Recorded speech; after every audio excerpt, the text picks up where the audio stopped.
আপন বলতে আমার কেউ নেই, তবু খুঁজেই চলেছি এতকাল।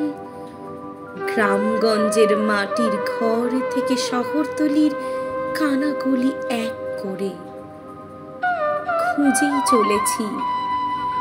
অক্লান্ত পায়ে হেঁটে হেঁটে আজ যে আমি ক্লান্ত, সত্যি খুব ক্লান্ত। তবু বসে থাকলে চলবে না, হেরে গেলে চলবে না।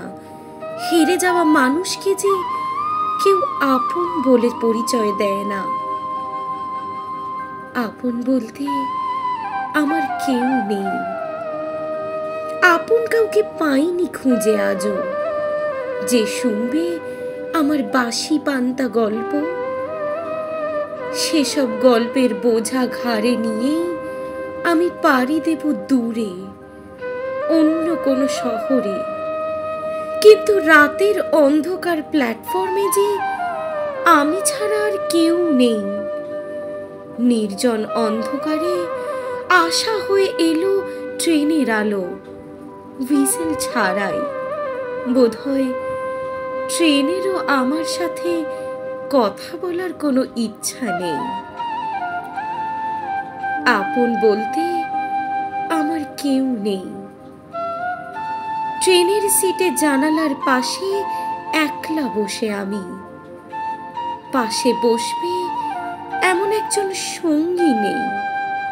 শুধু আছে এক রাশ স্তব্ধতা, আছে কাঁধের বোঝাতে গল্পগুলোর ছটফটানি। এ বোঝা বইব কতদিন?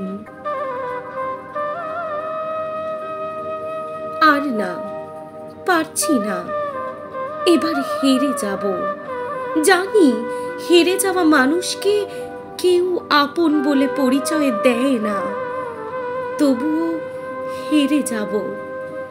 ঠিক করেছি কারোর আপন হব না, চাই না আপন কাউকে।